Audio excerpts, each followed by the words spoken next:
এরে আল্লাহর বান্দা, তুমি চতুর্মুখী দুর্বল, খানার বেলায় দুর্বল, ঘুমের বেলায় দুর্বল, মেধার বেলায় দুর্বল, দুনিয়ার লাইনেও দুর্বল, তুমি আখিরাতের লাইনে দুর্বল। এখন যদি তুমি জান্নাতের পথে চলতে চাও, একা একা চলা যাবে না, তোমার সাহায্য নিতেই হবে। সাহায্য ছাড়া চলার কোনো রাস্তা নাই। তুমি কোরআন পড়তে জানো না, নবীর সুন্নাত কোনটা বুঝো না। এখন যারা সুন্নাত জানে, কোরআন জানে, তাদের কাছে যেতেই হবে। ওলামায়ে আহলে হকের পরামর্শ ছাড়া চলার উপায় নাই। সাহায্য ছাড়া চলা যাবে না। সাহায্য তুমি কার থেকে নিবারে বাবা? এমন একজন থেকে সাহায্য নাও যার মধ্যে কোনো অভাব নাই, যার পেছনে কোনো স্বার্থ নাই। দুনিয়াতে নজর করে দেখলাম, স্বার্থ ছাড়া কোনো মানুষ দুনিয়াতে নাই। আছে? অভাব ছাড়া কোনো মানুষ নাই। বরং টাকা যার যত বেশি, তার অভাব তত বড়। যারা যত বড় লোক, তারা অভাব তত বড়। অভাব গরিবের 100 টাকায় সমাধান হয়, বড় লোকের 1,00,000 টাকায় অভাব সমাধান হয় না। এই স্বার্থ ছাড়া, অভাব ছাড়া একজন পাইবা, তিনি আর কেউ নয়, আমার আল্লাহ। ইয়া আইয়ুহান নাস আনতুমুল ফুকারাউ ইলাল্লাহ ওয়াল্লাহু হুয়াল গানিয়্যুল হামিদ। গর্তাওয়াকুল মিকুনি হর সবহ শাম মিরাসানার রিজকে তু আজলা মাকাম। বাহাদুরি করিও না রে বাবা, অন্যের সাহায্য ছাড়া চলা যাবে না। দোয়াও কিন্তু একটা সাহায্য, দোয়াও সাহায্য। সাহায্য ছাড়া চলা যাবে না।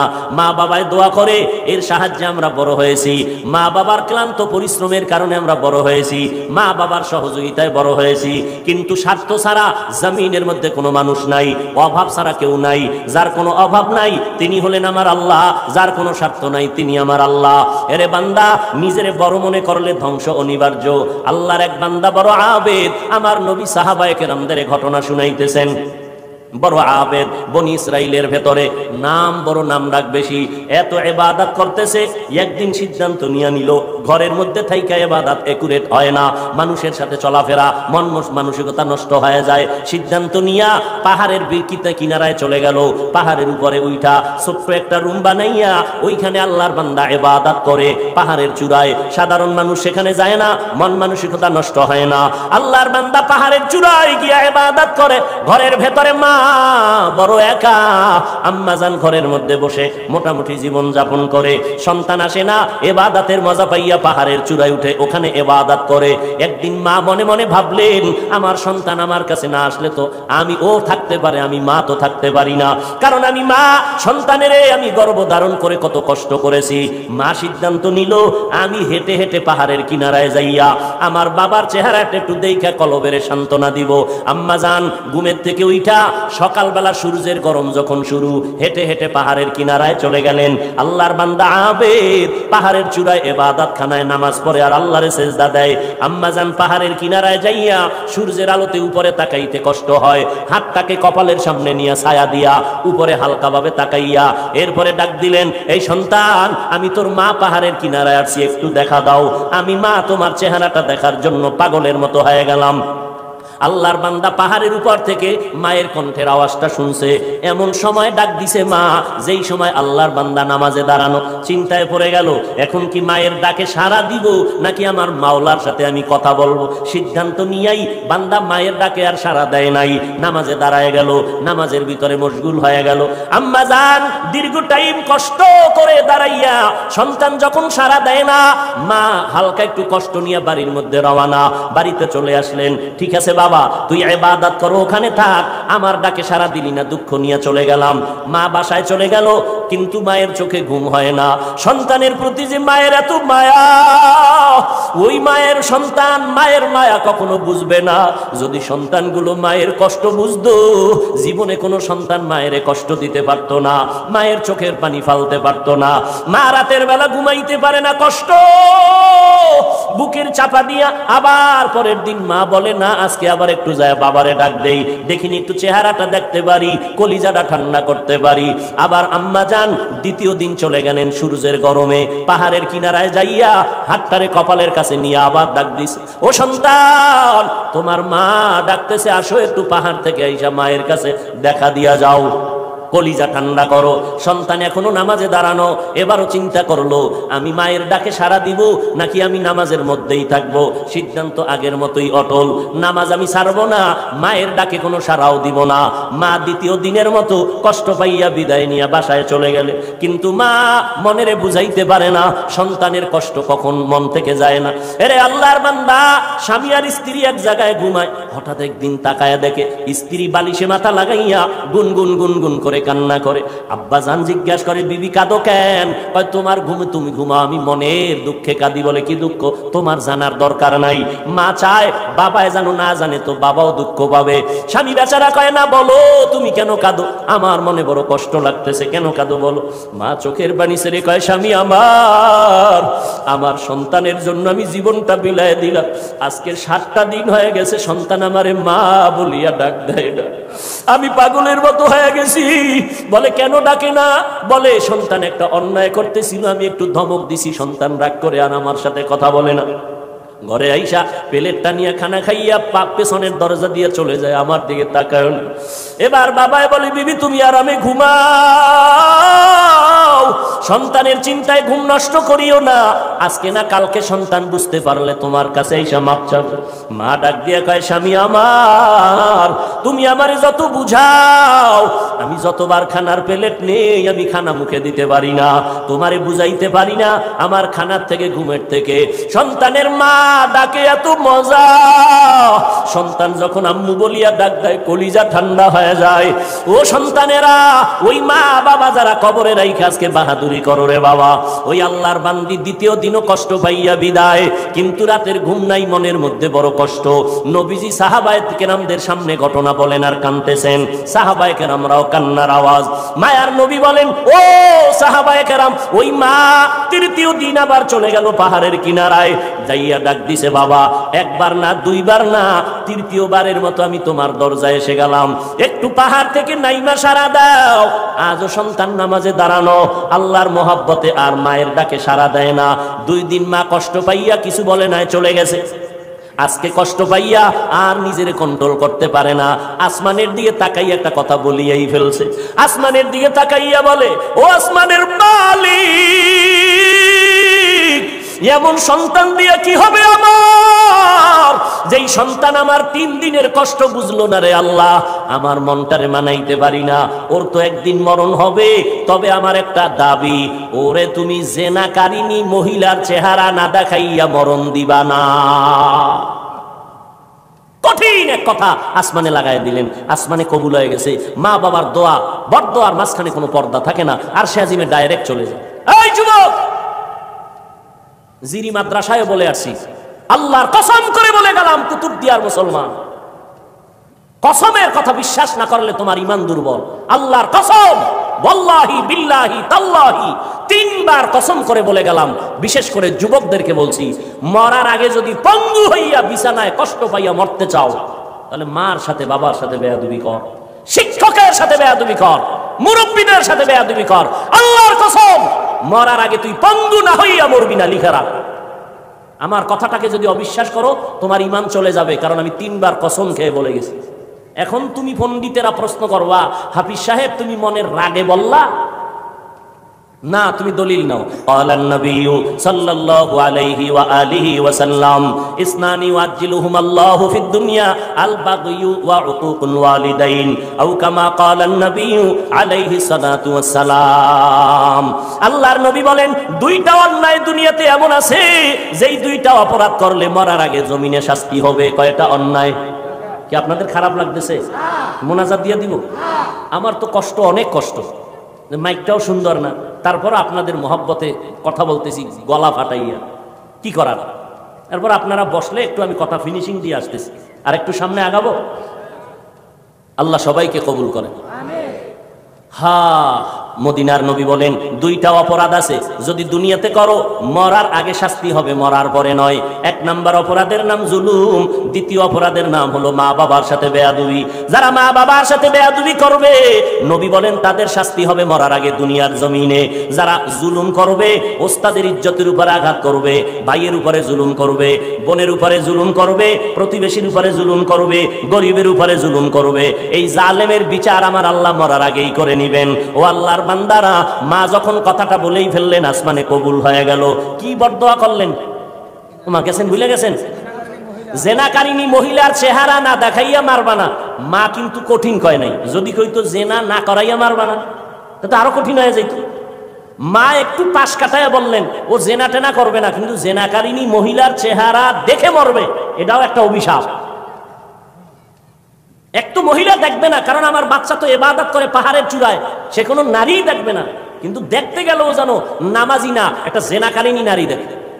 পুরা বনি ইসরাইলের মাঝে প্রশংসা, পাহাড়ের চূড়ায় আল্লাহর বান্দা এত পরিমাণ ইবাদত করে যে তার ইবাদত আল্লাহর প্রতি এতটা অগাধ বিশ্বাস, পৃথিবীর কেউ তাকে আল্লাহর থেকে বিন্দু পিছপা ঘটাতে পারবে না, গাফেল করতে পারবে না।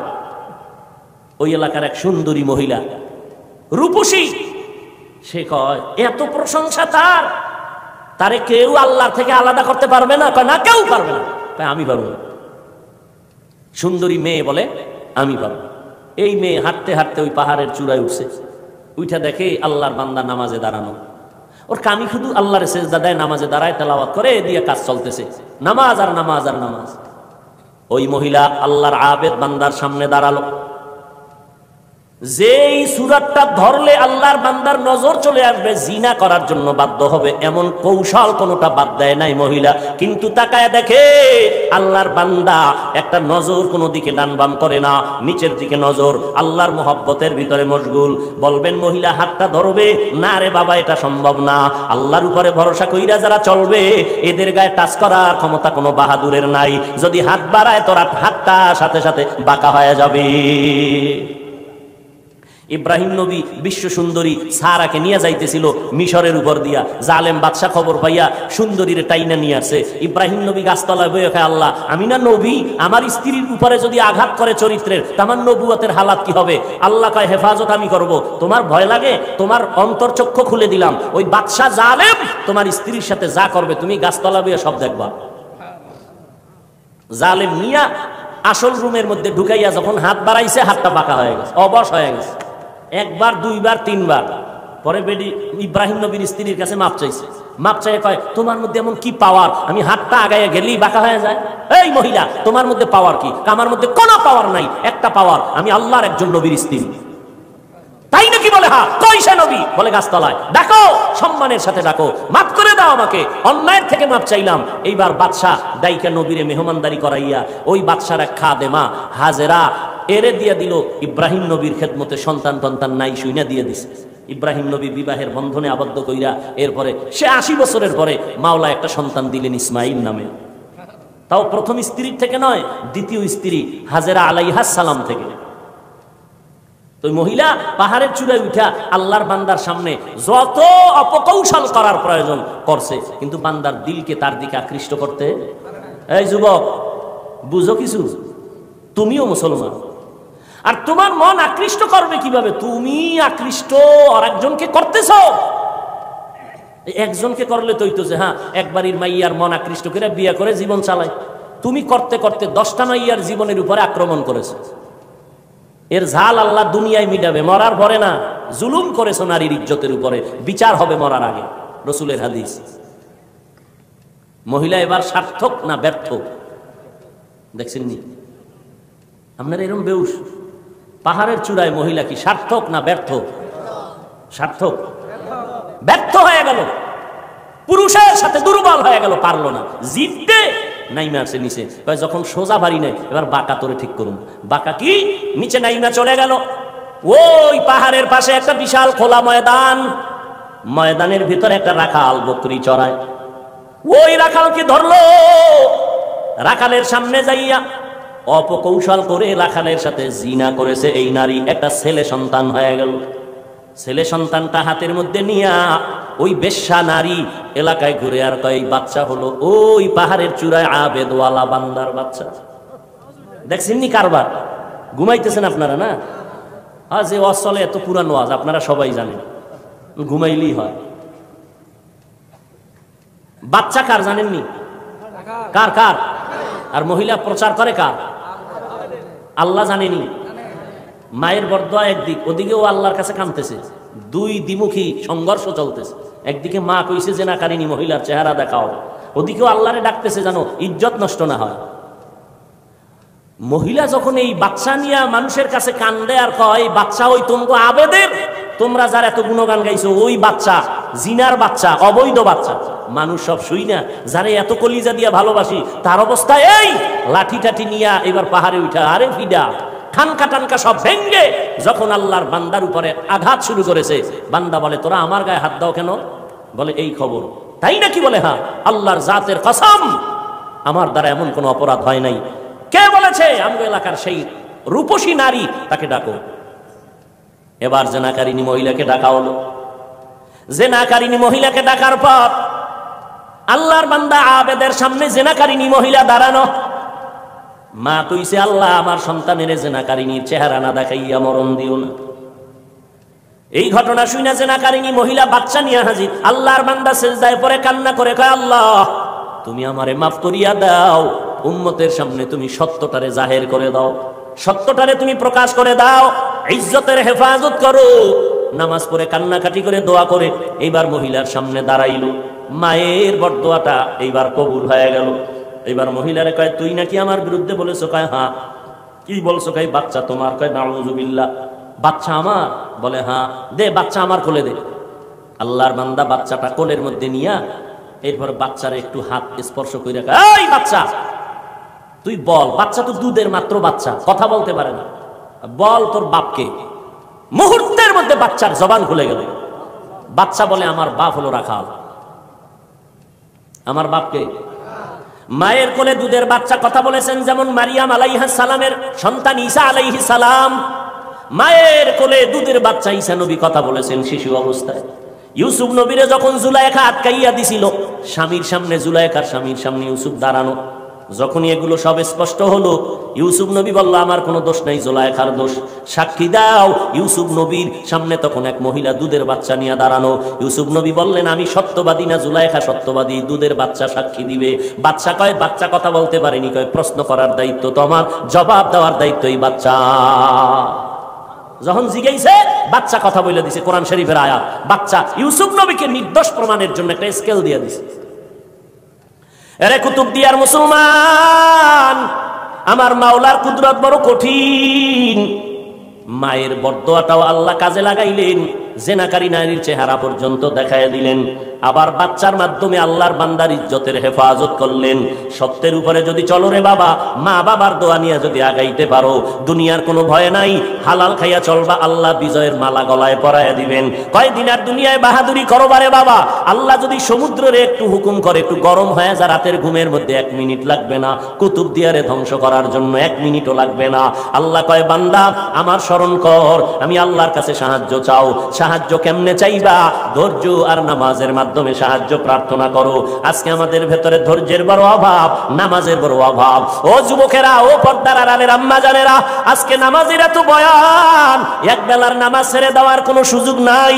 ও যুবক, এক বেলার নামাজ ছাড়ার কোনো কায়দা নাই, অথচ তুমি নামাজ পড়ো না রে বাবা। আজকে আমি তোমাকে কিন্তু এই কথা বলি নাই আমগো মতো হুজুর হইয়া যাও, পাঁচকল্লি মাথায় দাও একবারও বলি নাই, কওমি মাদ্রাসায় পড়ো তাও বলি নাই, স্কুলের লেখাপড়া বন্ধ করো তাও বলি নাই। বরং বাবা তুমি চাকরি করো, ব্যবসা করো, স্কুল কলেজে পড়ো, কোনো বাধা নাই।